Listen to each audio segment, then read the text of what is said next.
This is the Ducati Multistrada 1200S Touring.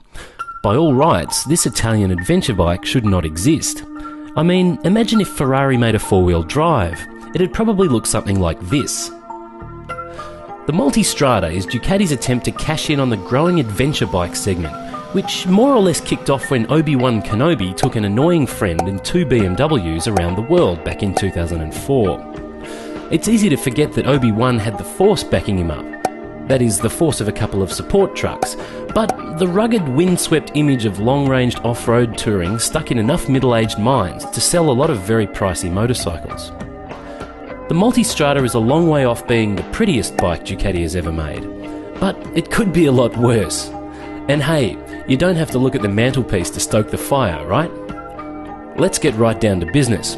That fire is one of the great engines of our time, a 1200cc Ducati Testastretta L-Twin, plucked from its gorgeous home in the 1198 Superbike and gently massaged into a more flexible unit. That engine is controlled through one of the geekiest computer systems ever fitted to a motorbike. Like a lot of bikes, it offers several different riding modes, but these modes change a lot more than the engine character.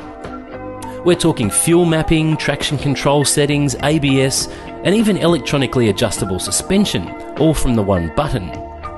The Multistrada has four modes: Sports, Touring, Urban and Enduro.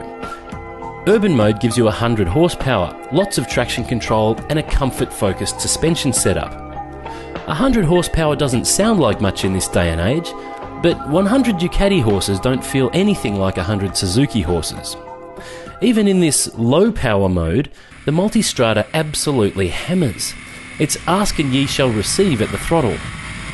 If this bike had nothing but urban mode, it would be an absolute perler. It's a bit wide with the big bars, mirrors and panniers for serious city splitting work, but then on the other hand it's got one of the tightest turning circles of any bike I've ever ridden, making it just about the ultimate U-turn machine. No wonder we road testers like it. We spend about 60% of our day doing U-turns. Then there's Enduro mode, which softens off the suspension a bit more and keeps the throttle response fairly gentle up to the same 100 horsepower peak. But it backs off the traction control so that you can gas it up and spin the rear up a bit more on gravel and dirt.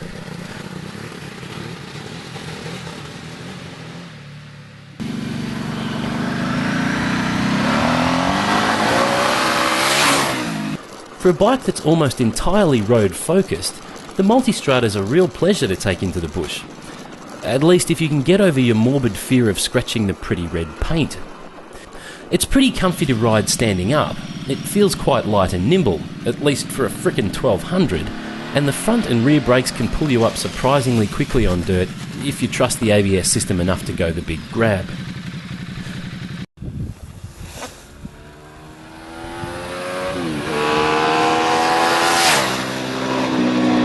Touring mode is next up, again featuring a comfort-focused suspension setup and lots of traction control.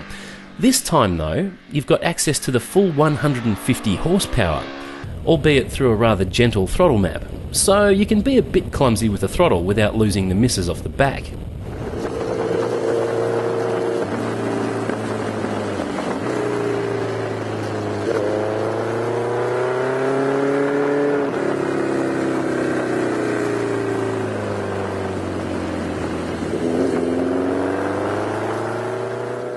It's worth mentioning at this point that all four riding modes can be adjusted for different load levels.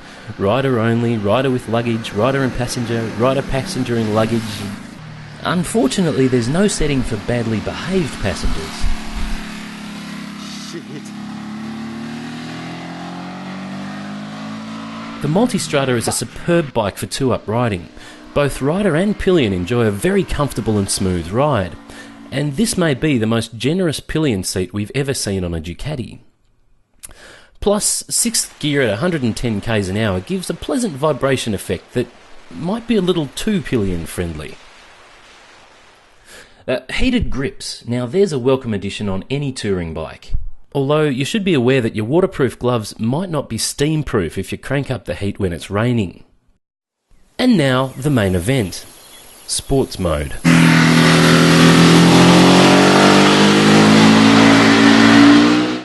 Good grief. 150 horsepower with a hair trigger throttle mapping feels nothing short of manic. The way this thing builds speed is just crazy, especially through the mid-range and when the revs pick up. Careful on the throttle though, it's such an aggressive mapping that you can surprise yourself with a big fart and find yourself on the back wheel. It's a truly excessive mountain of grunt that craps on anything else in its class and seems totally out of whack with the bike's rather sensible looks. If you've never ridden a bike with Öhlins suspension before, you haven't tried the best in the business. It's not a radical change in feel from cheaper suspension, it's just that everything is noticeably smoother and more controlled. Bigger lean angles feel safer, bumps and dips feel like less of an issue. You can still feel the surface of the road, you're just feeling it through a velvet glove. And fellas, if you've never tried feeling it through a velvet glove, you're missing out. I've said it before and I'll say it again.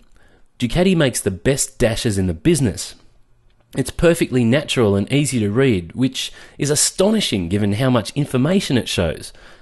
The level of customization on this bike is frankly preposterous. You can totally customize each of the riding modes right down to how much compression damping you want on each fork. You can turn the ABS off if that's how you roll, you can use the dash as a lap timer, or you can just leave the thing more or less alone and enjoy things like seeing your projected fuel range going from 400 k's on the freeway to 200 when you're riding like an idiot.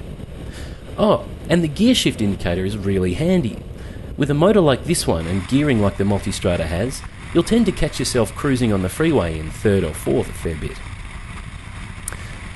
Their dashes may be great, but the mirrors on Ducati sports bikes are often pure compliance items, good for nothing but elbow gazing.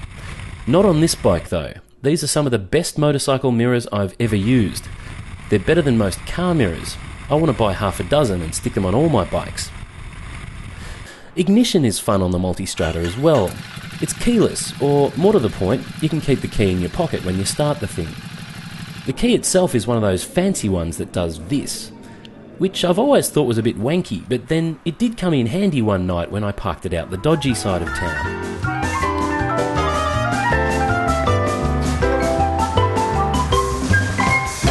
How about complaints? We wouldn't be doing our job as reviewers if we didn't find a few things to whinge about. So here goes. If this is a sports bike, then why do bits of centre stand get in the way when I try to put my toes up on the pegs?